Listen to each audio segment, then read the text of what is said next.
So finally दोस्तों आप लोग देखोगे आईसीआईसीआई बैंक ने अपने क्वार्टर थ्री के नंबर डिस्क्लोज कर दिए हैं भाई। तो कैसे रहे हैं रिजल्ट्स और इसका जो इम्पैक्ट है वो हमें स्टॉक के ऊपर कैसा देखने को मिलने वाला है, तो चलिए जानते हैं डिटेल में। तो हम डिस्कस करेंगे इसके जो स्टैंड लोन रिजल्ट्स है इसको लेकर के, all figure in rupees crore में दिया गया डाटा भी। तो चलिए जानते हैं। अगर बात की जाए करंट क्वार्टर में टोटल इनकम की, तो यहाँ पर आप लोग देखोगे भी दिसंबर क्वार्टर में जो टोटल इनकम है वो लगभग 48,367 करोड़ की। जी हाँ, 48,367 करोड़ की, जो प्रीवियस में आपको 47,714 करोड़ की देखने को मिली थी। और प्रीवियस ईयर के सेम क्वार्टर में 42,791 करोड़, यानी कि year to year and quarter to quarter इसकी इनकम काफ़ी अच्छी इंक्रीज होते हुए नजर आ रही है। एंड एक्सपेंडिचर और देख लेते हैं अभी टोटल जो खर्चे रहे हैं। तो बैंक्स ने जो टोटल खर्चे किए करंट क्वार्टर में वो 31,481 करोड़ के, जो प्रीवियस में 30,990 करोड़ थे। और प्रीवियस ईयर के सेम क्वार्टर में 28,068 करोड़ के, यानी कि year to year and quarter to quarter इसके एक्सपेंस भी बढ़े हैं। बट अब की बार जो रिवेन्यू है एक्सपेंस से भाई फिर से ज़्यादा है, मतलब कंपनी ने फिर से प्रॉफिट ही बनाया। अभी प्रॉफिट कितना है चलिए देख लेते हैं, लेकिन उससे पहले हम देखेंगे एक बार इसकी प्रोविजंस।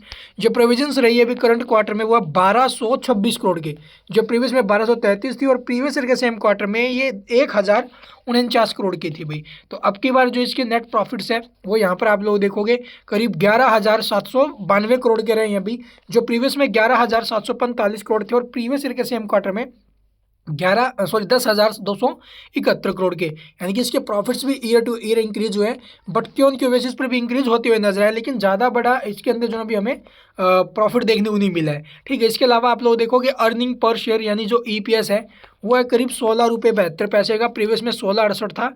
और प्रीवियस ईयर के सेम क्वार्टर में 14 रुपये 65 पैसे। इसके अलावा आप लोग देखोगे भी इसके जो gross NP and net NP है वो कैसे रहे। तो यहाँ पर आप लोग देखेंगे ग्रॉस एनपीए, ग्रॉस एनपीए की बात करें तो करंट क्वार्टर में 27,745 करोड़ के रहे हैं अभी, जो प्रीवियस में 27,121 थे। और प्रीवियस ईयर के सेम क्वार्टर से कंपेयर करोगे वहाँ पर 28,774, यानी कि year to year gross NPA में गिरावट है। बट क्यों उनके बेसिस पर ये इंक्रीज हुए हैं भाई। ठीक है, इसके अलावा आप लोग देखोगे नेट एनपीए जो कि 5,897 करोड़ के रहे हैं, प्रीवियस में 5,685 करोड़ थे। और प्रीवियस ईयर के सेम क्वार्टर में 5,378। Net NPA Q on Q basis पर एंड ईयर टू ईयर हमें जो भी इंक्रीज होते हुए नजर आ रहे हैं, यानी कि इसके जो नेट एनपीए उसमें जंप है ये एक नेगेटिव संकेत है भाई। इसके अलावा हम देख लेते हैं अभी इसका जो डेट इक्विटी रेशियो है ये प्रीवियस के मुकाबले डाउन गया है, जो कि अच्छी बात है। तो इसके अलावा तो कुछ और अपडेट नहीं है अभी इसके अंदर, मार्जिन वगैरह यहाँ पर शो नहीं हो रहे हैं। और बाकी देख लेते हैं आगे क्या कुछ अपडेट्स है। इसके अलावा तो कुछ खास अपडेट नहीं है अभी इसके अंदर। ये नोट्स आप लोग डिटेल में पढ़ लेना ड्यूरिंग द क्वार्टर, और क्या कुछ अपडेट्स रही हैं अभी इसके अंदर वो यहाँ पर आपको देखने को मिल जाएगी। ठीक है, इसके अलावा आपको दिखा देते हैं अभी इसका इम्पैक्ट कैसा रहेगा, नेगेटिव या फिर पॉजिटिव। चलिए वो देख लेते हैं अभी इसका कंपेयर करके मार्केट एस्टीमेट से। अगर बात की जाए अर्निंग पर शेयर की, तो आप लोग देखोगे 16.72 आया अभी, और एक्सपेक्ट किया जा रहा था 16 रुपये 22 पैसे का। एक्सपेक्टेड को तो इसने बीट किया है, और लगभग 27,500 करोड़ के आसपास रिवेन्यू एक्सपेक्ट किया गया था। रिवेन्यू भी ठीक है अभी इसका, तो इम्पैक्ट पॉजिटिव रहना चाहिए। और बाकी देखेंगे मंडे के दिन। Thank you for watching the video.